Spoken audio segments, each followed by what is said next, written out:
నమస్తే, welcome to NSTV news. ముందుగా ముఖ్యాంశాలు. భారతదేశంలోనే అతిపెద్ద సంక్షేమ కార్యక్రమం ఎన్టీఆర్ భరోసా పెన్షన్ల పంపిణీ అని 200 రూపాయల పెన్షన్ని 2000 రూపాయలు చేశాం. ఇప్పుడు వచ్చి రాగానే మొదటి నెలల్లోనే 1000 పెంచి 4000 రూపాయల పెన్షన్ ఇస్తున్నాం. దివ్యాంగుల పెన్షన్ రెట్టింపు చేసి 6000 రూపాయలు ఇస్తున్నామని అన్నారు. ఈ రోజు నేను వచ్చిన కార్యక్రమం మీరు చూస్తే భారతదేశంలోనే ఎక్కడా ఇంత పెద్ద కార్యక్రమం లేదు. ప్రతి ఒక్క వ్యక్తి మీరు గుర్తుపెట్టుకోవాలి, దగ్గర 64 లక్షల మందికి. మామూలుగా మీరు చాలా మందిని చూశారు. ఒకప్పుడు పింఛన్ 200, నేను 200ని 2000 చేశాను. అది నాకు పేదల పట్లుండే ప్రేమ. గడచిన సంవత్సరం ముక్కుతూ మూలుగుతూ 5 ఏళ్లు 3000 చేశారు. అది ఏడిపించి అప్పుడప్పుడు ఇచ్చేవారు. నేను వస్తానే చెప్పాను మీ అందరికి 3000 4000 చేస్తానని చెప్పి, పెంచిన పింఛను కూడా ఏప్రిల్ నెల నుంచి ఇస్తానని చెప్పి మీకు ఇచ్చిన పార్టీ ఎన్డీఏ అని చెప్పి కూడా మీకు తెలియజేస్తున్నా. అదే మరి కొంతమంది సమాజంలో దివ్యాంగులు ఉంటారు. దేవుడు వాళ్ళ పట్ల సరిగా చూడకుండా కుంటిగానో గుడ్డిగానో లేకపోతే నడవలేకుండానో కొన్ని దివ్యాంగులుగా ఉండే పరిస్థితి, తెలివితేటలున్నాయి కానీ ఫ్రీగా తిరగలేని శక్తి. నేను ఒకప్పుడు 500 రూపాయల నుంచి 3000 రూపాయలు చేసిన వ్యక్తి నేనే ఆ రోజు. మీరు గుర్తుపెట్టుకోవాలి. ఈ రోజు 3000 నుంచి 6000 చేశాను. అంటే 14 నుంచి ఈ రోజు వరకు 500 నుంచి 6000 దివ్యాంగులకు ఇచ్చామంటే అది వాళ్ళ పైనుండి నాకు ప్రత్యేక అభిమానం అని చెప్పి కూడా నేను మీకు తెలియజేస్తున్నా. రాజన్న సిరిసిల్ల జిల్లాలో పంటలు ఎండిపోతున్నాయని, మల్కపేట మరియు రంగనాయక సాగర్ నుండి నీరు వదలాలని నీటిపారుదల శాఖ ఈఎన్సీతో ఫోన్లో మాట్లాడిన బీఆర్ఎస్ వర్కింగ్ ప్రెసిడెంట్ కేటీఆర్. మొన్న మీరు ట్రయల్ రన్ చేసిన తర్వాత మా రైతులు పాపం 89 మోటార్లు తెచ్చుకున్నారు. వాళ్ళ పాపం విపరీతంగా పంటలు వేసుకున్నారు. దాదాపు ఇప్పుడు ఒక 1500 నుంచి 2000 ఎకరాలు పంట ఎండిపోయే పరిస్థితి ఉంది. నా రిక్వెస్ట్ ఏమంటే మీతో ఇప్పుడు మీ మినిస్టర్ గారు కూడా ఫోన్ చేసిన, నేను ఎస్ఎల్బీసీ టన్నల్లో ఉన్న అనిల్ని మీకు కాల్ చేయమంటా అని చెప్పిండు మినిస్టర్ నాకు. అయితే ఒక్క మాట, మన ఈ ఒక 0.5 టీఎంసీ కింద విడుదల చేస్తే ఇప్పుడు పంటలు బతికిపోతాయి. మళ్ళీ మనం నెక్స్ట్ మీరు ఏప్రిల్ వరకు ఐ థింక్ కటింగ్ వచ్చేస్తుంది, మిడ్ ఏప్రిల్ వరకు వచ్చేస్తుంది. కొంత ఇప్పుడు స్టార్ట్ అవుతుంది మార్చ్ లోనే, కొంత మిడ్ ఏప్రిల్ దాకా పోతుంది అనుకుంటా. సో మలక్పేటలో ఒక 0.5 టీఎంసీ టు 0.75 టీఎంసీ ఇస్తే బతికిపోతాయి మీరు. ఇది ఒక్కటి కన్సిడర్ చేయండి, ఎందుకంటే మొత్తం 16 టీఎంసీలు ఉందని చెప్పారు మిడ్ మానేర్లో. నేను ఇప్పుడు చెక్ చేసిన 15.95 ఉంది. నేను చెక్ చేసిన, లేటెస్ట్ చెక్ చేసిన 15.95 ఉంది. అదే మీరు 3 టీఎంసీ డెడ్ స్టోరేజ్ కాబట్టి అది ఉంటదన్నా. అది 13 టీఎంసీ ఉన్నట్టు సిలకు ఉన్నట్టు. అయితే నేనేమంటా అంటే, మీరు రంగనాయక్ సాగర్ కు వాళ్ళు అడుగుతున్నారు, హరీష్ రావు గారు కూడా మీతో మాట్లాడింటారు. నా రిక్వెస్ట్ మీతోని మాకు జస్ట్ 0.5 to 0.75 టీఎంసీ మలక్పేటకి ఇస్తే మీ మినిస్టర్ గారు అన్నారు, ఈఎన్సీ గారితోనే నేను చెప్తాను, మీరు మాట్లాడండి, what ever feasible will do. మా రైతులు ఏమంటే కాదు, ఏమన్నా ఒకవేళ జరగకూడదు జరిగితే బ్రదర్ ఏమైతుందంటే, రేపు వాళ్ళు మీరు ట్రయల్ రన్ చేయగానే వాళ్ళు ధనాధన్ మొత్తం మోటార్లు పెట్టుకున్నారు. వాళ్ళ పాపం వాళ్ళు చాలా ఆశలు ఉన్నారు, ఫస్ట్ క్రాప్ అవుతుంది కాబట్టి. మరి ఒక 0.5 to 0.75 టీఎంసీ మీరు ఎంత టైం పడుతుంది అనిల్ గారు ఇక్కడ నుంచి mid Maner to Malakpet? 48 hours కదా.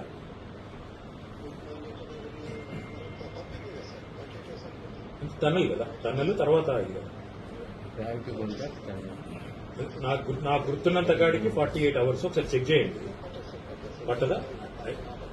అయితే ఈవెన్ బెటర్, 12 కిలోమీటర్లు కాబట్టి ఐ థాట్ 48 hours. మీరు ఒక పని చేయండి సార్, ఒక పని చేయండి, మీరు ఒక్కసారి ఈ లోకల్ ఆయన శంకర్ గారితో కూడా మాట్లాడి, if you can call me back and let me know, I will be grateful అండి.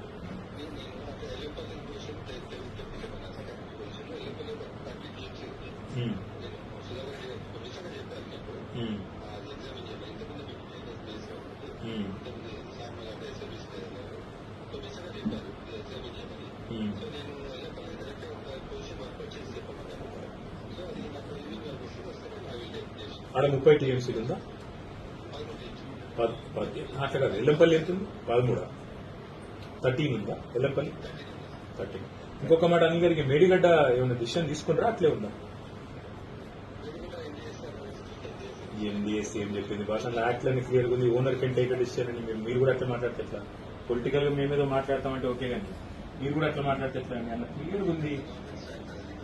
Government stand, it's not your domain, but ఏం డిసిషన్ తీసుకోలే కదా మీరైతే. రైట్.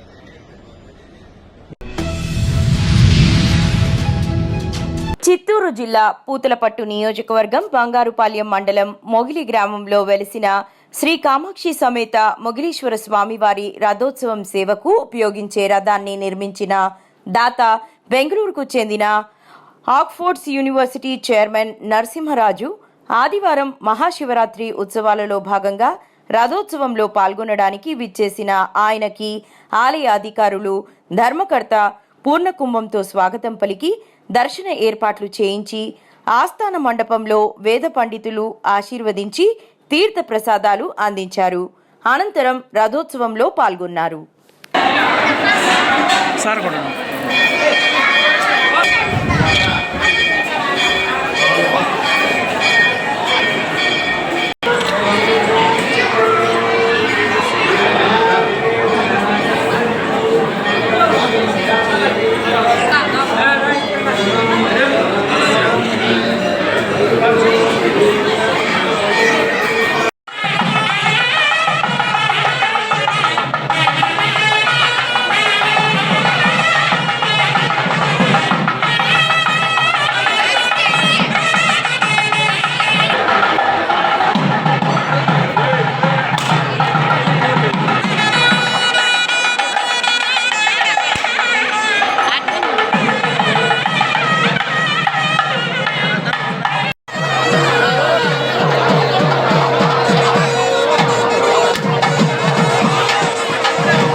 ఎన్టీఆర్ భరోసా పెన్షన్ల పంపిణీలో పాల్గొనేందుకు చిత్తూరు జిల్లా గంగాధర నెల్లూరు మండల కేంద్రంలో పర్యటించాను.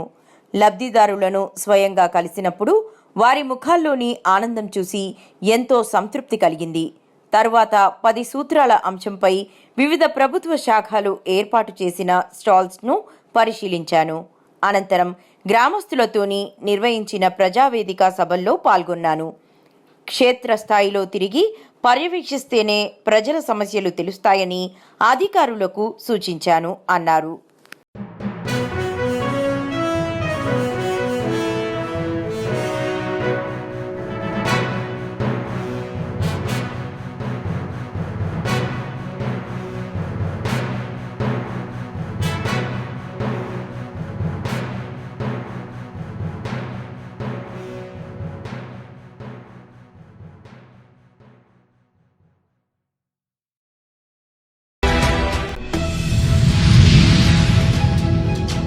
సిరిసిల్లలో టీ స్టాల్ కోల్పోయిన బత్తుల శ్రీనివాస్ కుటుంబాన్ని పరామర్శించి తన సొంత ఖర్చులతో మరో టీ స్టాల్ పెట్టిస్తానని మాటిచ్చిన కేటీఆర్.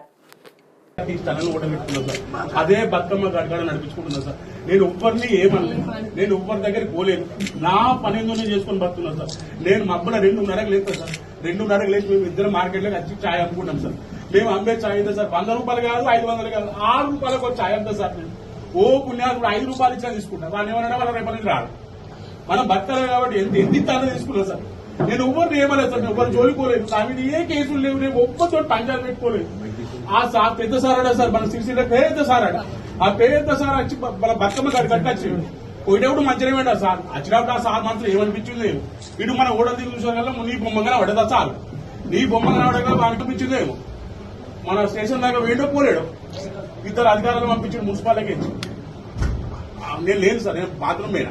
మా భార్య ఉన్నది, మా భార్య చెప్పినాడు, అమ్మ మీరు హోటల్ బంద్ చేయండి, మీకు లైసెన్స్ ఎందుకని అడిగినాం సార్. మేము ఎందుకని అడిగితే ఏం చెప్పలేదు, ఎన్నిసార్లు అడిగినా ఏం చెప్పలేదు. అక్కడ రోజు ఛాయ్ తాగడానికి వస్తారు కదా, వాళ్ళే అడిగారు ఎందుకు బంద్ చేయమంటారు, ఏ కారణం చేత బంద్ చేయమంటారు అని అడిగితే ట్రేడ్ లైసెన్స్ కావాలని అన్నారు. ఎందుకు లైసెన్స్, వీళ్ళు ఏమన్నా అక్రమంగా ఏమన్నా చేస్తురా, లైసెన్స్ దేనికని అడిగారు. వాళ్ళు అడిగితే లైసెన్స్ లేదు, బంద్ చేయాలన్నారు. మీ ఫోటో ఉంది కాబట్టి ఎలక్షన్లో కోడ్ కాబట్టి తీసేయమని అన్నారు సార్. అంటే అతికేసినాం, అతుక్కోలేదు. అతుక్కోకుంటే ఫోటోనే తీసేద్దామని తీసేసినాం. తీసేసిన తర్వాత మున్సిపల్ వాళ్ళు వెళ్ళిపోయారు సార్. వెళ్ళిపోయినాక మేము ఎప్పటిలాగానే షాప్ బంద్ చేసి పోయినాక మళ్ళీ 2 రోజులు తీసుకున్నాం సార్ షాపు. ఎవ్వరు కూడా రాలేదు, అది ఏం అడగలేదు మమ్మల్ని. మేము షాప్ బంద్ చేసుకుని ఇంటికి పోయిన తర్వాత అసలు మాకు చెప్పుడు కూడా చెప్పలేరు. అందులోనే ఆ సామాన్లన్నీ అందులో అట్లనే తీసుకొని వేరు. మాకు తెలిసిన వాళ్ళు ఫోన్ చేసి మీ షాపుని తీసుకుపోతురు అని ఫోన్ చేసేసరికి ఈయన పోయింది సార్. పోయేసరికి ట్రాక్టర్లో పెట్టేసారు. పెట్టినాక పోయి అడ్డుకుంటే పోలీసులు తీసుకొని పోయారు. షాపు అసలు ఏమి ఇన్ఫర్మేషన్ కూడా ఇవ్వలేదు సార్, మాకు తీసుకొని పోయారు. మన దొంగలు సార్, దొంగలనే వాడు సప్పుడు తాళం గిలము వాడకూడదు. వీళ్ళు అట్లా కూడా వాళ్ళ కొట్టి మొత్తం వేసుకొని మీకు ఏం లేకుండా అన్ని తీసుకొని వీడు 8వ తరగతి చదువుతుంది సార్, వీడు 6వ తరగతి చదువుతుంది సార్. మన మా ఓడించుకుంటున్నాం పని చేద్దాం సార్. నేనేమన్నా మీకు ఆ రోజు కూడా ఫోన్ లో చెప్పినా మళ్ళీ సార్, మీరు రోడ్ల మీద అమ్మడద్దు, ఎందుకంతో చెప్తాను. మీకు నేనేం చెప్పినా మొన్న అంటే 5 లక్షలైనా సరే 10 లక్షలైనా సరే అడ్డా మొత్తం కిరాయితో ఉన్న పర్మనెంట్ వ్యవస్థ నీ పిల్లలకు నీకు నీ కుటుంబానికి దోక లేకుండా చేస్తా అని చెప్పిన గాంధీ కాడ చూసినట్టు ఏడనో ఒకటి మంచిది చూడు సార్, మంచిది చూడు. వారం 10 రోజుల లోపల చాలు చేద్దాం సార్. నేను రోజు విమడబడుతున్నా, నేను రోజు విమడబడుతున్నా. చంద్రబాబుకి రెంట్ బాగుందని నీకెందుకు, నేనే ఇవ్వబడితే నేను పెట్టిస్తాను. మీరేం చేయరంటే మీకు రోడ్డు మీద ఉన్నట్టు కాదు, మంచి ఒక బందోబస్తుగా ఒక పెద్దగా పెట్టుకుంటున్నాం. దానిలోకి వెళ్ళి వచ్చే ఆదాయంతో మీ ఆమ్దంతో మీరు మంచిగా రెంట్ కూడా కట్టేటట్టు సౌలభ్యం ఏర్పాటు చేద్దాం సార్. మీరు కరెక్ట్ గా చూసుకోండి. నా ఆలోచన ఏంటంటే నేను చిన్నప్పటి నుంచి మార్కెట్ కరెక్ట్ కానీ ఇప్పుడు వాళ్ళ పిల్లలు పెరుగుతారు, నెక్స్ట్ లెవెల్ పోతా పోవాలా సార్. మరి అందుకే మంచిగా చూడు సార్. పెట్టుబడి పెట్టి నేను పెట్టిస్తాను, నీకెచ్చిన బాధ నువ్వు దాని కాడ చూడు సార్, మంచిగా చూడు, మంచిగా ఇంతజాం చేద్దాం. చేసినాక దాంతో చాంతంతో అన్ని నడిపించుకోవచ్చు సార్. నీకు ఎంత వస్తుంది ఇది వరకు నెలకు నాకు 15,000-20,000 దాకా వస్తాయి సార్. నువ్వు కరెక్ట్ గా నడిపినావు అనుకో సార్, 30,000-40,000 దాకా సంపాదించవచ్చు. కరెక్ట్ గా మంచిగా మనం చేసుకుంటాం సార్. అర్థమైంది. అందుకే 14,000, 13,000 రెంట్ పోయినా మళ్ళీ ఇంటికి 27,000-25,000 తీసుకొని పోవచ్చు. ఆ పని నువ్వు సరిగ్గా చూసుకో, ఇంతజాం మొత్తం నేను చేస్తా, చేసి నేనే వచ్చి నీ పని కట్టించుకోవాలి. అడ్వాన్స్ అంతా నేను పంపిస్తాను. ఇక నువ్వు వారం రోజుల్లో ఒక చాలు కావాలి. అదే కాకుండా ఇంక వేరే కాడ నీ ఇష్టం తమ్మి, నువ్వు ఏడబెట్టుకుంటావు అదే ఇదే కాదు, నీకు ఏడంటే ఆడ పెట్టుకో, నీకు ఏడైనా సరే ఏడైనా సరే కానీ పూర్తి స్థాయిలో మళ్ళీ ఎవడు ముట్టకుండా కావాలి. ఎవడు నా మీద కోపంతో నీ మీద వాడద్దు ఎవడు. శివరాత్రి సందర్భంగా కుబీర్ మండల్లోని పార్టీ బి గ్రామంలో ఘనంగా రాజరాజేశ్వరునికి పూజలు. వివిధ గ్రామాల నుంచి వచ్చిన భక్తులు మరియు మా గ్రామంలోని ఆడపడుచులు, చిన్న పెద్దలందరూ భక్తులు కలిసి శివపార్వతులకు అక్షంతలు వేసి కళ్యాణం చాలా సంతోషంగా జరుపుకున్నారు. ఈరోజు అనగా శనివారం అంబల్ల కార్యక్రమంకి సంబంధించి వివిధ గ్రామాల నుంచి అధిక సంఖ్యలో కార్యక్రమానికి సిద్ధంగా ఉన్నారు. భక్తులు పొద్దున్నే తరలివచ్చి తమ తమ పూజలు చేసుకుని బోనాలు వండుకొని అంబల్ల మరియు దొంతుల కార్యక్రమంలో భక్తులు పాల్గొన్నారు.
వస్తారు ఇంకా వస్తారు.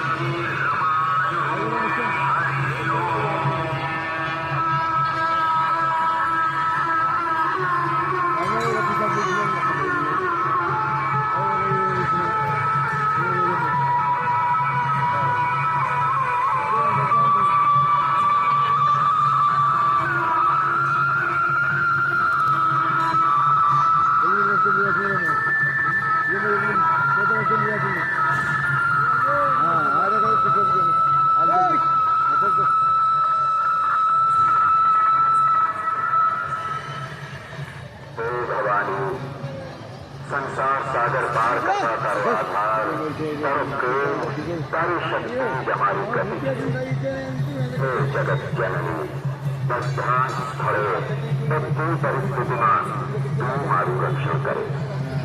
જીવનભર તું જ મારું શરણ અને ગતિ બની રહે. ગતિસ્ત્વં ગતિસ્ત્વં ત્વમેકા ભવાની.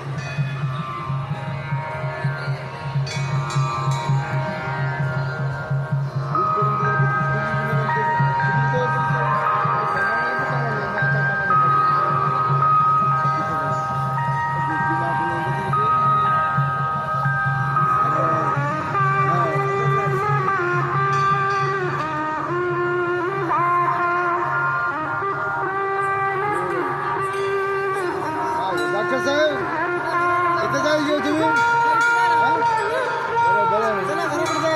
घराकडे जाते नको सर స్థాయికి స్థాయికి మామతులు వచ్చింది ఆయన పెద్ద ఇప్పుడు ఇక్కడనేనా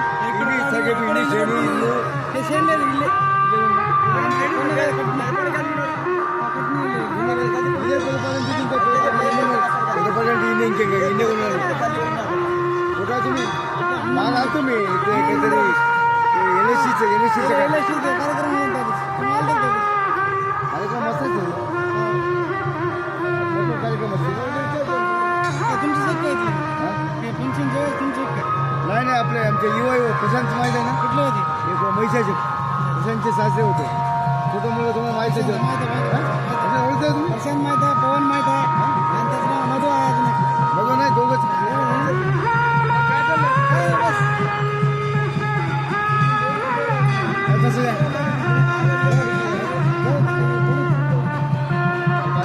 एवढं कार्यक्रम चालू काय असते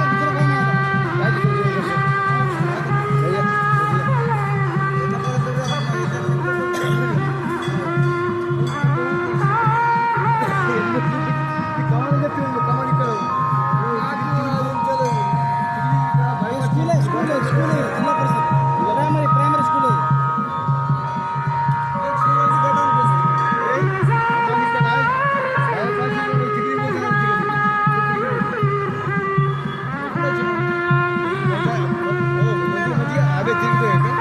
दक्षिण असते का